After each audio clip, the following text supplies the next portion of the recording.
Are you having trouble breaking through the noise? You're not alone. The way we communicate with one another has changed drastically over the years. And today, we're going to talk about the best way to connect with your people right now. Hey there, church communicator. Welcome to another episode of the Church Juice podcast, where we are energizing church communications one 20-minute episode at a time. I'm Brian Haley.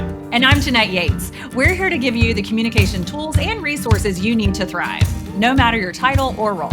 That's right, and I'm so excited to welcome to today's episode our friend Amy.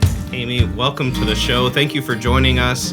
How are you? I'm great. Thanks for having me. It's really awesome to be here this morning. Amy Chaney is part of an incredible organization, but you are much more than that. So I would love to have you introduce yourself. Tell us a little bit about who you are. Thanks so much, Brian. I am Amy Chaney, and I made my way here for the work that I do with Kem Company.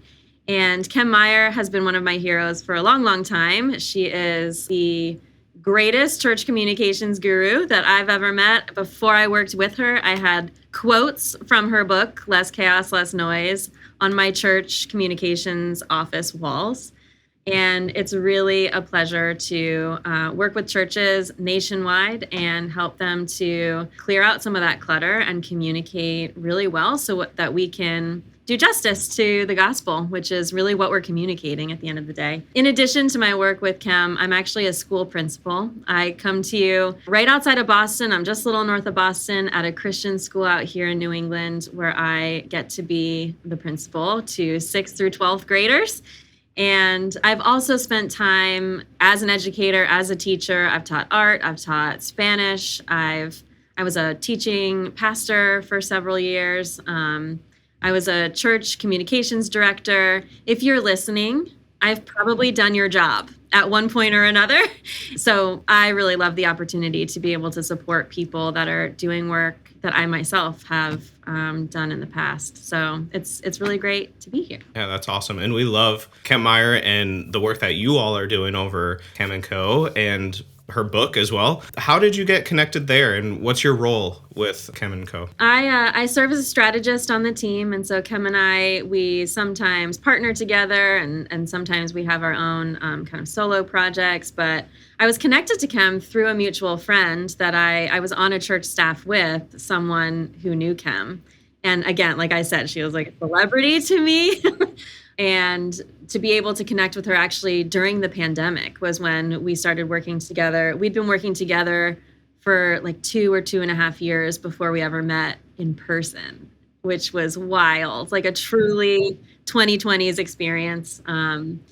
But the work we do is really coming alongside church teams of all sizes. I mean, from mega church to small town, rural churches, and help them take whatever it is that they have in their community, whatever resources they have, and allocate them appropriately to the best ways to communicate to the people that they have in front of them. We have a few pretty key deliverable tools that we work with, but we also aren't a template agency. So we approach every single church or organization that we work with like a very unique, very catered to them approach, process, and also the tools that they wind up with. So we work with some nonprofits and some for-profit organizations as well, not just churches. So we're also able to interact and gain like the best parts of all of those other kinds of sectors too, so that we can really help the church thrive. So as you're working with churches and you've been in it, you've worked in a church yourself, and then now with Kem & Co, you're working with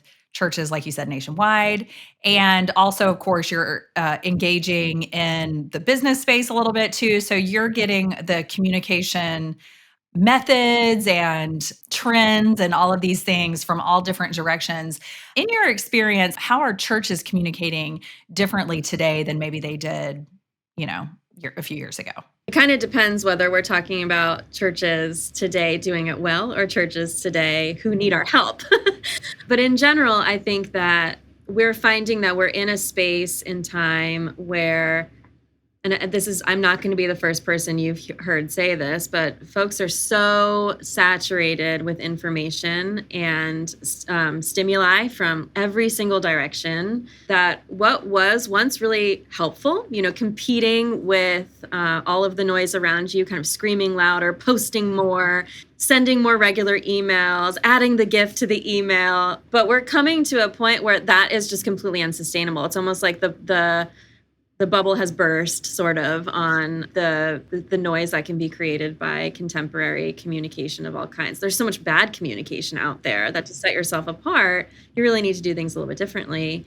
And so the reason that we have new clients all the time is that we have these smart people leading churches realizing what we've been doing just isn't working anymore. Simply posting 3 times a day on social media, like, that's not the answer. That's not actually going to further your mission. So what is the answer? And that depends a little bit on the local community and constituencies in that church itself. But the pendulum is kind of swinging in the other direction. Rather than screaming louder, we talk a lot about the power behind a whisper. Like, what happens when you actually cut through the noise and communicate differently than the rest of the world. So It's so interesting that you're talking about this because I've recently seen, because of course my day job is a business. I work for a business. We also work with churches, but we're a business. And so I'm in the algorithm of, all the business people. And there's a lot out there right now about how that they're, 250 pieces, so-and-so creates 250 pieces of content a week, da, da, da, da, da. And it's like, of course, how you can use AI to help you do this. And that's just feeding to your point of people are still trying to produce a lot of content and just pushing more and more and more out. And AI is only going to probably make that even more so. So what you're talking about is really flipping the script on that. And I just love that idea. And I love that you're bucking the with these other who might be considered an expert are saying. I love that idea. Do you want to go into a little bit about that concept of breaking through the noise with a whisper? I like that. Yeah, absolutely. Absolutely. I mean, something really accessible. We've been talking now for a long, long time about, how many impressions are your posts getting? How can you kind of beat the algorithm so you have the most eyes on your post? That still matters to a degree. I'm not throwing it all away, but I'm much more interested in your engagement rates. Much more interested. I'm far less enticed by offers from, marketing companies that are saying, we'll get you this many million impressions. I'm like, great. How many clicks are you going to get? How many people are going to actually darken my doorway? And I just think those are different metrics. And we've been in such an impressions-based communications economy for the last decade or so, decade and a half. And I think the tides are really changing. AI, you're very right, is going to just make the room louder. It's going to increase the noise. But we also have mechanisms within AI and within greater technologies that will allow us to focus who our audience is even more. And I can't stress how important that is enough. Even to churches who I'll say, who's your audience? And they're like, the globe. Yeah. I said, no. Like, who's your actual audience? All nations. It says it in the Bible. Yes, which is why we have millions of churches, right. Local churches, right? And that ability to really hone in and focus and, I mean no disrespect, but every local small town church its purpose cannot be to reach everyone on the planet. So who are you reaching and how are you going to do that? Who are you talking to? I think that this concept of the power behind a whisper is biblical in and of itself. I think that God doesn't always yell at us. Sometimes he shows up in very subtle ways and he whispers when it's really important.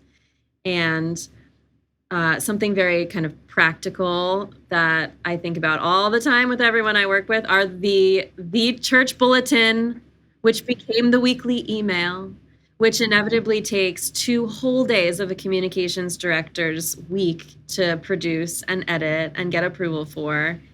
And is that adding to is that inbox hit an add to the noise, or are you communicating things when you actually really have to? If there's an important event, a standalone email, that's the first thing they've gotten in a couple weeks matters a heck of a lot more than it being repeated at the same time every week, every Friday or Thursday in a bunch of other announcements as well. And the dilution, how diluted communication has gotten is why you go to church and you've done everything. You've posted it, you've written it in the sky with an airplane, you've done everything, and people still say, I never know what's going on here. You all don't communicate. That's because the communication has been diluted, not because it's poor, but because it's just surrounded by too many other things. So it's interesting that you bring up the email, because as I was thinking about like the inbox being more flooded than it ever, Also, the emails can tend to be like the email content itself. Like instead of sending out one email about this one thing that I want my church to know, I'm going to send an email with everything that everybody that works or volunteers in the church wants somebody to know. And so without having that targeted communication, you're just telling all the things to all the people instead of just the people that want to know, need to know the information. So that's like a double saturation there. Yeah, we're overperforming. We could use to just take a deep breath and stop doing so many things. And I know that's a stressful message, actually. I know that some of you listening have just started to sweat a little bit, but it truly could go a long way. Yeah, and I think that the way that we have gone about communication has adapted to the pandemic, right? We made a lot of changes for the online space or just not being able to gather in person. And then when things got back to normal, some of our communication got back to normal. We got kind of back into that rut of this is how we've always done it pre-COVID. So this is the way that we're going to continue to do it now. But what we see is that the way that we implement how we communicate or how we connect with people needs to change over time. And it has changed over time. But I think key to that, and maybe core to that, is that there are still some underlying principles that remain the same, right? What do you think some of those foundational principles are? What are those things that don't change? The way we implement them may change over time, but the key, foundational elements just they always remain the same in how we communicate. I think it boils down to clarity and connection. I can't think of an era pre-digital, digital, pandemic, not pandemic. I cannot think of an era where clarity and connection have not been the core principles of really good communication. And when I say connection, sure, I mean connection between people. I also, though, mean connection between people and action. So calls to action have literally always been the point of really good communication, or at least the type of communication that we're talking about. And I think in some seasons, certainly very recently, we've confused like clarity and connection has kind of become clutter and competition. So more, louder, louder. We want to look more like this church. We want to be better than this organization and how we communicate these things. We want to be bigger. We want to beat the algorithm. Clutter and competition are not the pillars of really good communication. Clarity and connection are and will always be. And I don't think you can have all of them at one time. You can't be clear and also cluttered. And you can't be competitive and also connecting people in the right kind of gospel-centered way, certainly in church communication. I'm pretty confident I won't go back on that someday. As you were saying that, I was thinking about that connecting, not only like connect people to the call to action so they will actually do it, like making sure the post itself points people to the call to action. So that's one way to connect. But then you talked about connecting people just how are we connecting with people? And I think one of the ways we break through the noise, and I know that you agree because this is something I've seen you talk about in other areas, is in a space, especially in emails and social media and things like that, where it's all about there's a disconnection, there's disgruntled, there's dividing. In a place where we show up with empathy is, I think, something that would stand out. So can you talk a little bit more about the message of using empathy or the process of using empathy in your message just a little bit? I know that's not on our list, Bryan, but I just wanted her to give her a little chance.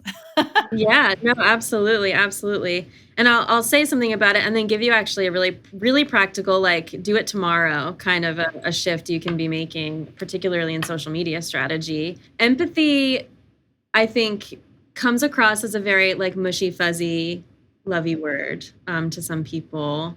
But empathy is essential in creating clarity as well as connection.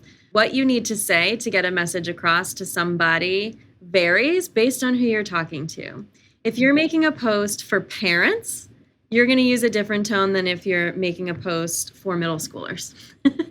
You need to be able to understand what it feels like to be in the shoes of the people that you're speaking to. You need to understand what their pain points are, what their fears are, curiosity. We walk through, all our clients walk through a sort of analysis of what are the barriers of entry to the people that are in this community to showing up at church. Is it because they're too busy? Is it because they're disillusioned with the church? Is it because? And if you tell me that people don't show up to your church because they're too busy, because all of their kids are high achieving and at soccer games and there's too much to do, you better be filtering everything you post or send through the lens of a person that has no time to do what you're asking them to do. And they're not looking for another event to go to. If you're going to get them to show up to something, there's got to be a different value than just, it's happening. Because there's a lot of things that are happening. And I think that we make the mistake, especially as like the church staff people, things that are important to us as folks who've decided to be in lifelong ministry and vocational ministry are not the same things that are important to the people that we are trying to compel with the gospel. And we forget that. So we start talking to ourselves. We start talking about like how great it's going to be to see a whole church serving together.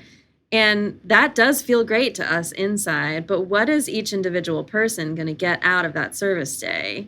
If you don't speak to that individual win, no one's going to show up to it. They don't care what the social media post is going to look like when you say 100% of our people served. They're going to want to know what life was changed that day and what they're going to gain specifically. And we forget that. When we get tired, we just talk to ourselves in a cycle, and then everyone's messages look exactly the same because it's a whole bunch of church people talking to a whole bunch of church people and not actually reaching outside that bubble. I think that stories, personal stories, can be a really great anchor point for making sure your communication is connecting people to people and clearly articulating an empathetic message to something that we think is going to be good for them. I see way too many churches posting pictures of giant auditoriums full of people with a teeny tiny little pastor, like really far away. Look at our great space. Look at how big our space is, you know? Or it's a picture of the church from the outside. Look at our building. Great.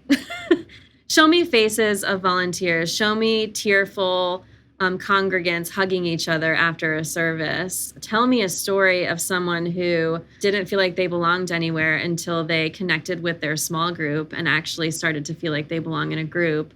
I don't really think facilities will ever sell. I don't think anyone needs to see your lights or needs to see your drum kit as much as they need to see the eyes of someone whose life has been changed by Jesus and how your church has been a place that has allowed that to happen. We will all agree that the church is not a place. The church is not a building. The church is something much different than that. And yet we message ourselves as buildings a whole lot of the time. So focus on stories and people. Make sure you can see their eyes in the picture and they're not teeny tiny little figures in the background. And that can go a long way. People crave that. But it all starts with knowing your audience, Yes. right? Like we talk about that all the time around here. You have to know who you're trying to communicate with or connect with. And if you don't, then that's where you need to start. And this is really how you take that to the next level. But it all starts with knowing your people and knowing how to connect with them. So I love that. And I think you said it much more eloquently, much more structured and thought through than I can or I ever have. So I appreciate that. as we kind of wrap up our conversation today, one thing that we ask every guest on the episode as we wrap up our conversations is, what is one encouraging word? What's one idea for anyone that you'd like to leave with anyone watching or listening today? Operating under the assumption that a lot of people listening are church communication folks. They're people in it, on the ground. My encouraging word for you is that, number one, you're not alone. And if you're rolling your eyes listening to that because you are a one-person department, you are not alone. There are literally millions of church communication professionals out there who are struggling with the exact same frustrations as you. No one ever communicates anything. I never know where to find stuff, where, it's your blood, sweat, and tears that are going into making sure people know. Your role is built to live in that tension and hold things together. And that takes courage, it takes resilience, it takes persistence, it takes a very special kind of person. But you're not alone, no matter how much it feels that way. Personally, we work with dozens and dozens of churches and church communication professionals a year with Kem Co. And I promise you, we've done the math. This is a hard position to be in, and you can do it. And if you ever need any support, you can reach out. So we offer free, 30-minute consult calls, and just love connecting with church leaders and communications professionals across the nation. Is it okay if I share our website? Yeah, my next question was going to be, how do people connect with you? So go for it. So if you go to kemmeyer.com, that's KEMMEYER.com, you'll find a bright orange button that says Let's Chat. And if you fill out that form, again, we offer free 30-minute consults with folks and be happy to sort of iterate or commiserate and remind you of that encouragement in real time if that's helpful to you. You're doing good work, it matters, and you're not alone. Thank you, Amy. Our conversation today has been so encouraging, even for me. So thank you for taking the time today. Awesome, you bet. Nice to meet you all. Thank you so much. And as Amy said, as she was wrapping up her part of the conversation, that you are not alone. And one thing to just kind of reiterate this, tomorrow I'm leading a one-day church communications workshop in Michigan. I'll be meeting with a couple dozen church communicators and really focusing on connecting with one another, because you are not alone. So if you're in the area, I would love for you to still join us tomorrow, Wednesday, November 9th. But if you're not in the area, I would love to hear from you. Would you take a moment today and pray for the group that's gathering tomorrow? And when you do pray, can you send me an email and let me know? You can email info@churchjuice.com. I really appreciate it. Thanks for your support.